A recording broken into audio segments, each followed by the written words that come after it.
조선일보의 오늘자 보도가 큰 화제입니다. 주요 내용 전문 그대로 보고드립니다. 박 장관은 인사 직후 법무부 참모들과 만나 이번 인사는 검찰총장과 협의하에 내가 주도해서 낸 것이라고 설명했다고 한다. 민정수석실 등 용산 대통령실의 개입설을 사전에 차단하기 위한 것으로 보인다. 이를 두고 검찰 내부는 뒤숭숭했다. 한 부장검사는 결국 일방적으로 총장의 의사가 반영되지 않은 인사를 내버린 것 아니냐고 말했다. 재경지검 한 부장검사는 김 여사 수사가 시작되는 시점에 수사 라인을 전부 교체하는 게 말이 되느냐며 이러면 원칙대로 수사를 해서 결과가 나와도 오해를 살 수밖에 없다고 했다. 윤 대통령과 가까운 것으로 알려진 이창수 전주지검장이 서울중앙지검장에 발탁된 것을 두고는 윤곽은 한가원이라는 말까지 나왔다. 한 차장검사는 윤 대통령과는 가깝고 한동훈 전 국민의힘 비대위원장과는 먼 사람을 발탁한 것이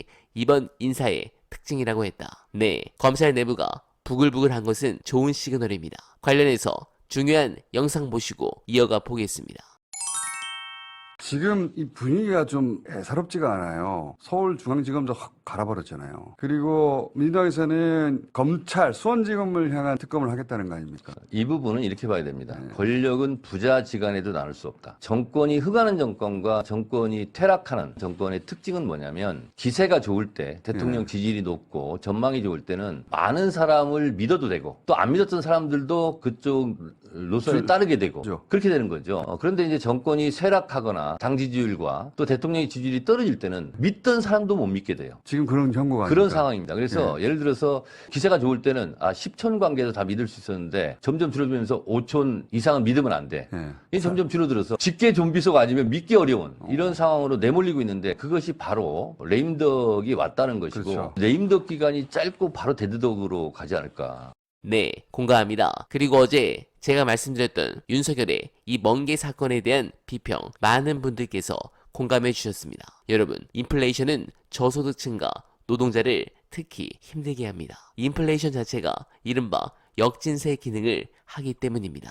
자산가들은 인플레이션으로 인해 금리 상승 등의 자산 효과를 누리지만 저소득층은 자산 효과를 누리지 못하고 물가 상승에 따른 부담을 고스란히 감내해야 하기 때문입니다.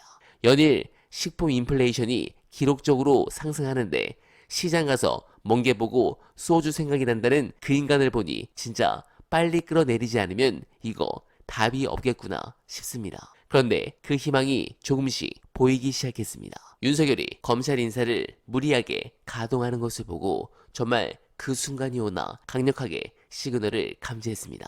이창수 신임 중앙지검장은 대통령 민정수석 비서관실 특별감찰반장 등 요직을 거쳤지만 2020년 8월 인사에서 대검 대변인으로 발령받기 전까지 윤과 별다른 인연은 없었습니다. 특히 한동훈과는 완전히 없었죠. 이번 인사는 윤석열 사단 안에서 한동훈과 그나마 좀 가깝다고 하는 인사들이 홀랑 싹 빠지고 한동훈하고 인연이 없는 사람들을 탁하고 집어넣었습니다.